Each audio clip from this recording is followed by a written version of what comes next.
Where are we going? Are we going to Turner?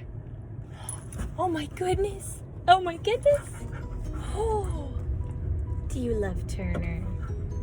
Yeah. Hello everyone and welcome back. My name is Cassie Essery and this is Learn With Us. Today we are talking all about organization.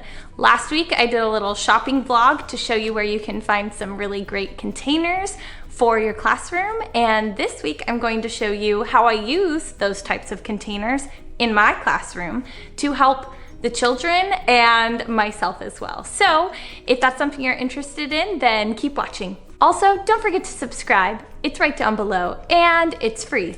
I know it feels like a really big commitment, but all it does is when you open YouTube, my videos will come up. So really, you're not committing to a whole bunch. So just hit subscribe right there.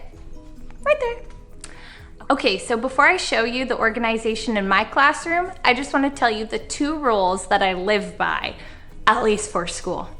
Number 1 is containers, and number 2 is label.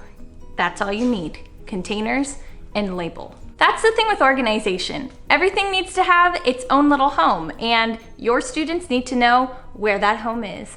So if you're like me and everything needs to have a place, then this will really save you some frantic feeling, and it will also help them because when things are organized, somehow there seems to be a peace. And I want to help bring that peace to you. So I hope some of these tricks will help you as you organize your classroom. Subject number 1, supplies. So as you can see, I have all of our supplies in uniform containers that each have their own little section per supply. Quick little ditty, I got these floating shelves from IKEA in the as-is section for $15. $15 each. Not only is this a space saver, but I think it's pretty cute. As you can see, I have containers for all of my supplies. Everything has a place. That is so important. Now, how do my students know where the supplies go? Just wait. Underneath every single box is a label the size of the box, so they know right where everything goes. Along with labeling every spot, I also decided to put a picture with them because some of my students are still learning how to read, and so this really helps them. Don't be afraid of labeling everything, even if it feels like too much, because even the smallest part will really benefit them as well as the organization of all of your supplies, so they know where everything goes at all times. Also, make sure you have a place for those extra caps that somehow seem to be everywhere. You never know when you need one.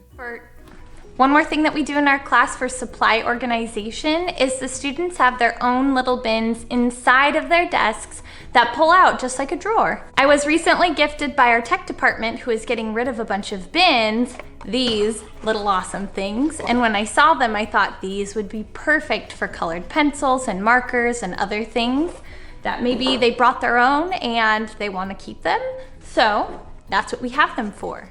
I just put a little label on the front for their name and they put it in their desk and pull it right out like a drawer. This helps keep their desks organized and not so chaotic. Oh.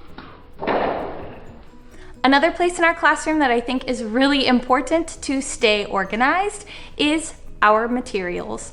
This includes workbooks, tools, manipulatives, all sorts of stuff. You'll see. Everything has a container and it is labeled.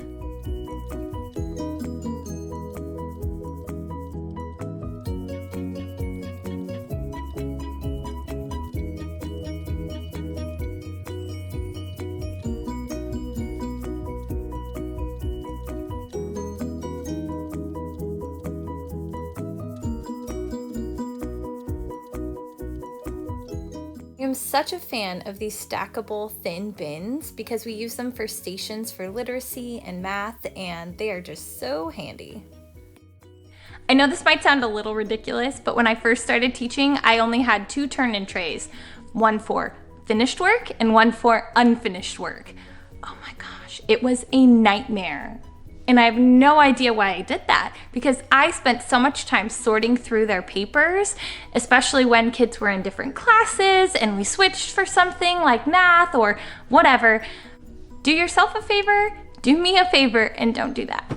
So I just made up these labels. It's really simple and easy. Just type it into Word. I glued it on top of some fun scrapbook paper and put it inside the drawer on the front. So now they know right where to turn stuff in. I use this old organizer for just extra assignments and things that need to be filed.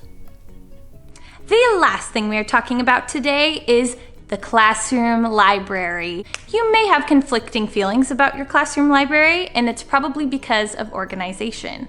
If it's not, then maybe it could just be your students. We've all been there. Sometimes it is just them, but if you have a system, it will make it 10 times better. So let me show you my system and maybe it will help you. So all of my books are arranged by level as well as genre. At my old school, we used Fontes and Pinnell, and that's how my books are labeled by letter. So it's easy for kids to find the level that they're looking for, as well as sort them back into the correct tub. For fiction and nonfiction, I have each book labeled by color to match the color on the front of the box. This way, students are able to independently sort books, as well as find the ones that they need. So the last thing we're going to talk about for organization today is using trays. Trays like this. These are super underrated and I use them all the time. I have these pretty much all over the classroom and they hold different things for different sections. I have a literacy bin, I have one for our math interventions, I have one for my volunteer. I have a parent volunteer who comes once a week, and so throughout the week I will put in this tray things that I need help with and things that she can do, and so then when she gets here I can just give it to her. And it's all in one place. I'm not scrambling around trying to get things together. So these are so cool and they're really cheap. You can find them at the dollar store. I think I even found some in my last video, so you can check that out. These are just super handy and I feel like more people should use them. If you need them, of course. So that is it, friends. Thank you so much for watching. I hope that my love for organization has spread to you because I think it really helps things flow smoother in the classroom and definitely saves me a few headaches, or at least having to tell the kids over and over again, put that away, and they say, where does it go? I don't know where it goes. I never have that question. So if that's a question that you hear often in your classroom, then you need to do some of these things and you won't hear them again. It's magical. So as always, I just want this to help you and I hope that it did. If you know anybody who would also benefit from this, then share it with them, let them know. So thanks again for watching and I'll see you next Tuesday. Bye.